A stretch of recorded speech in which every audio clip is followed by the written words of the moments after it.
living in a group but scattered on their own farms. And that pattern of organising a countryside like that and people living throughout it is a pattern that has been there for a very long time. It's what Seamus Heaney described when he visited the Belderic site years ago and describing the structures under the bog as a landscape fossilised, its stone wall patternings repeated before our eyes in the stone walls of Mayo. Well, talking about stone, Pork, have you found any interesting stones here now that you've brought us all the way up here? Oh yes, Sue, the rocks here are very, very different. We have driven across the lowland that's sited on the limestone. We have come off the Ox Mountains hills, which are older rocks poking through the limestone. We had to drive through a cutting down below, and we had to climb this hill.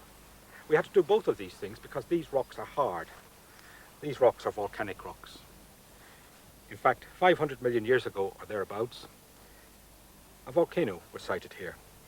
There was another similar volcano in Galway, and further volcanoes in Northern Ireland.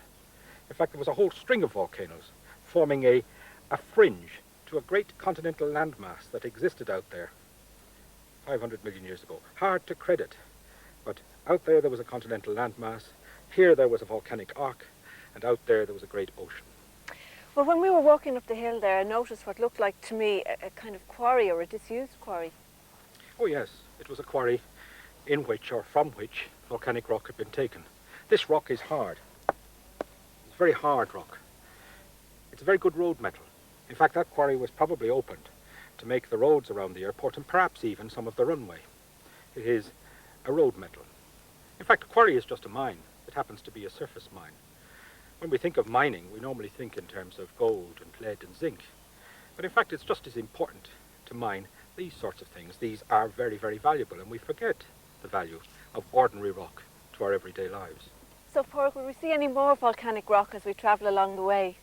No, we won't meet any volcanic rock down the road, because of course very soon now we will drive off this volcano and onto the limestone again and across further low ground towards Galway. Okay, back to the limestone, so.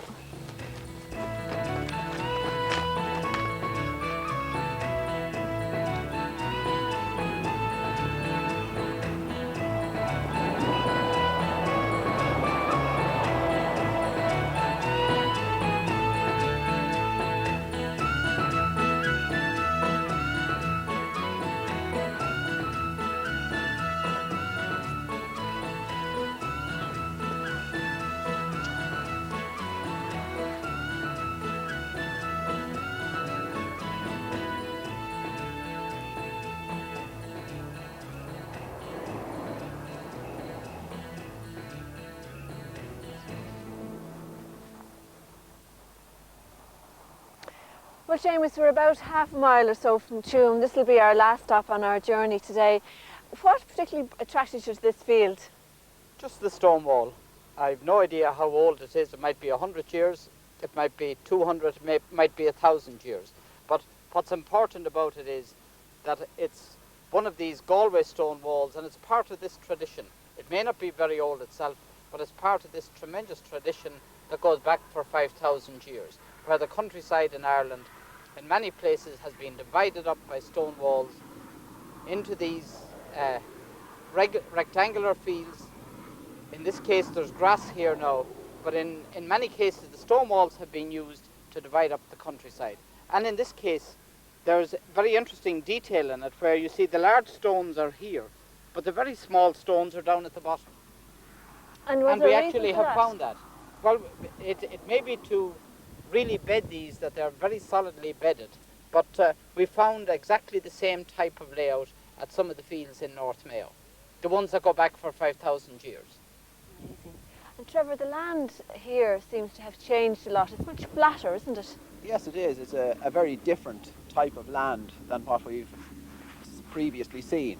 It's much flatter, and it doesn't have the limitations that we saw this morning in terms of the slope of the land and the wetness of the land. In fact, you could use this land for quite a wide range of agricultural enterprises. And I think that, in fact, it's fairly suitable for tillage. And this is probably indicated by the fact that some years ago there was, in fact, a sugar factory in Tuam, which would indicate that sugar beet was grown to quite an extent in this area. Porrick, I think I'm actually starting to get the hang of these rocks, because I'm actually starting to see fossils now from some of them you showed me this morning in the quarry. Are these little things fossils, the little squiggly things, yeah? Oh yes, these are, in fact every rock in the wall is a limestone, and they're full of sea lilies, shells and corals. And they tell the geologist of warm, shallow seas. In fact, this geologist is back in the tropics again. Where would they have gotten the stones to build these walls? Almost certainly they're all local stones taken out of the clay that covers the limestone in this part of Galway. Well, this is, as I said, our last stop, and we'll probably go on down the road to Galway. So what will we see as we progress in terms of geology? Well, the very same that we've been seeing for the last while, a thin veneer of clay coating limestone almost all of the way to Galway. And Trevor, what will you be looking out for?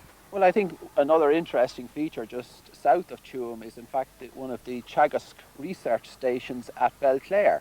And these research stations are very important from the point of view of the future of agriculture. For example, the one in Belclare, they've done a lot of work on the mixed grazing of cattle and sheep, and also a lot in relation to the improving of the sheep breeds in the area. So it's very important. So I'll be watching out for that. And Seamus? Well, there's quite a lot of interesting archaeology just down the road, of course, in Tuam. There was the very early monastic foundation there, but the remains which are there to be seen today are mainly of the 12th century. They're the cross, the very well-known cross, and there's also other 12th century remains. And as you go on into Galway, you get later medieval material, some very interesting medieval monuments on the way into Galway. So there's archaeology every mile of the road.